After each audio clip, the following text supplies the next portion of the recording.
नमस्कार दोस्तों, सुर ताल में आप सभी का एक बार फिर से स्वागत करता हूं।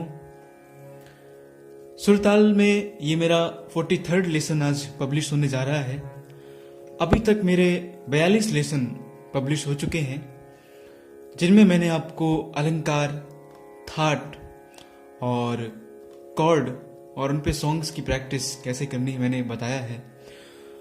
आज का जो लेसन है मेरा वो अगली ताल पर है। मैंने आपको एक ताल अभी तक बताई है, तीन ताल के बारे में मैंने आपको नॉलेज दे दी है।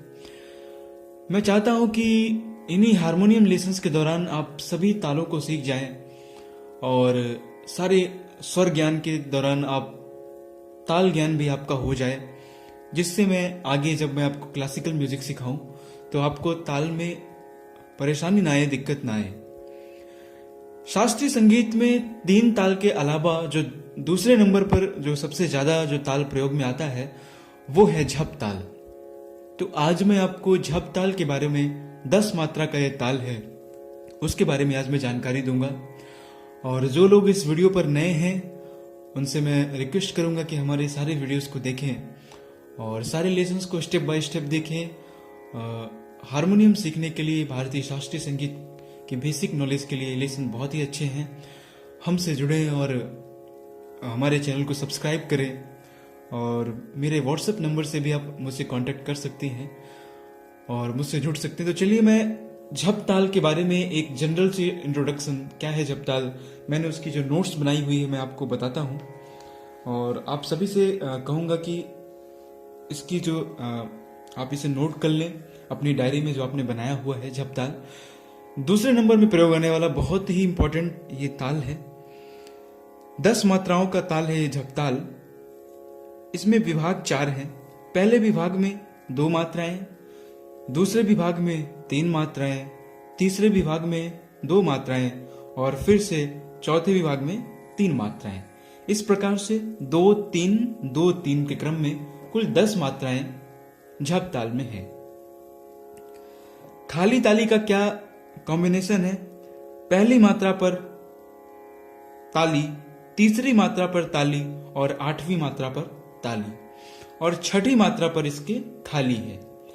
खाली ताली का क्या प्रयोग है? मैंने 3 ताल जब आपको बताया था उसमें मैंने बताया था, इसमें भी मैं आपको बताऊंगा। इसको जब हम खाली ताली के माध्यम से आप इसे देखें, धी ना, धी ना, धी मतलब पहली मात्रा पर ताली, धी ना, धी धी ना, धी ना, 1 2, धी धी ना, ये 5 मात्रा हो गई। खाली, छठवीं मात्रा पर खाली, खाली को हम इस प्रकार से खाली दिखाते हैं, ती ना, धी धी ना। 10 मात्राओं को देखें, धी ना, धी धी ना, ती ना, धी धी ना, धी ना, धी धी ना, ती ना, धी धी ना। इस प्रकार से ये बजता है ये ताल। आइए तबले पे इसका किस प्रकार से साउंड होता है मैं आपको तबले का साउंड एक बार सुनाता हूं।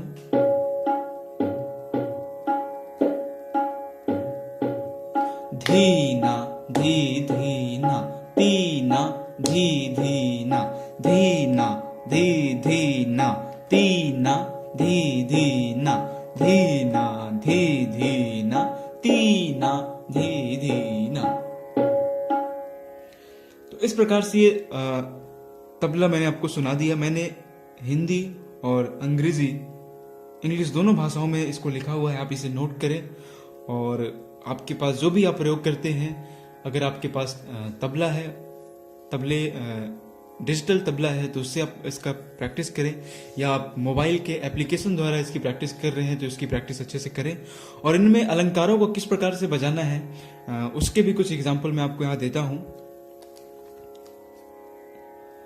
हम अलंकारों को, आपको एक चीज लग रही होगी कि 3 ताल में हम कौन से अलंकारों को बजाएं और झप ताल में हम कौन से अलंकारों को, किस अलंकारों को बजाएं। तो रिदम के लिए कोई जरूरी नहीं है कि किसी भी मात्रा से आप उठाएं, आप बजा सकते हैं। बस आपको ध्यान में ये रखना है कि एक मात्रा पर एक अलंकार आना चाहिए। जब आप दुगुन करते हैं तो एक मात्रा पर 2 स्वर आने चाहिए।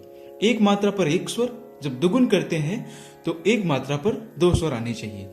लेकिन अगर आप चाहते हैं कि आप ताल के माध्यम से उनकी एक एक मात्रा के हिसाब से आप हर एक ताल में अलग अलग अलंकारों को देखें, तो झप ताल में, चूंकि ये 10 मात्राओं का ताल है, तो झप ताल में हम देखेंगे कि ऐसे अलंकार जिनमें 10 स्वर आते हैं। तो कुछ ऐसे अलंकार हैं जिनकी मैं प्रैक्टिस कराऊंगा।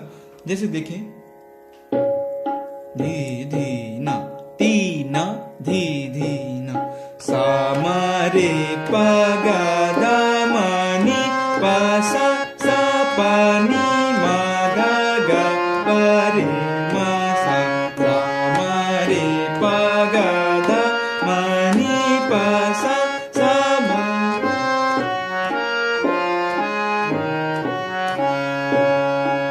तो आपने देखा ये 10-10 स्वरों का कॉम्बिनेशन से बना है ये सा पा सा मा रे पा।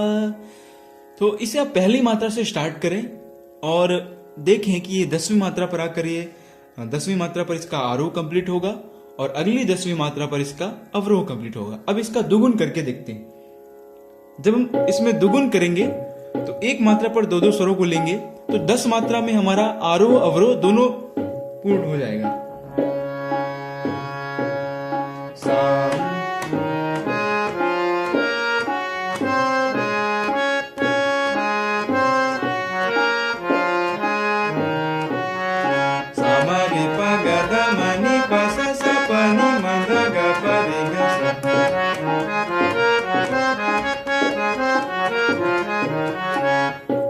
ये आपने देखा, ये इसकी दुगुन हो गई। इसी अलंकार का जो एक्सटर्नल वर्जन है, इसका जो एक्सपेंडेड है, अगला जो इसका अलंकार है, सा सा मा मा रे रे पा पा गा गा धा धा मा मा नी नी पा पा सा सा सा सा पा पा नी नी मा मा गा गा गा गा पा पा रे रे मा मा सा सा सा सा मा मा रे रे पा पा गा गा धा धा मा मा नी नी पा पा सा सा सा सा पा पा नी नी मा मा धा धा गा पा पा रे रे मा मा सा सा। तो इस प्रकार से आप सभी अलंकारों का इस ताल में प्रैक्टिस करें, इस ताल को पहचानें, इसके साउंड को सुन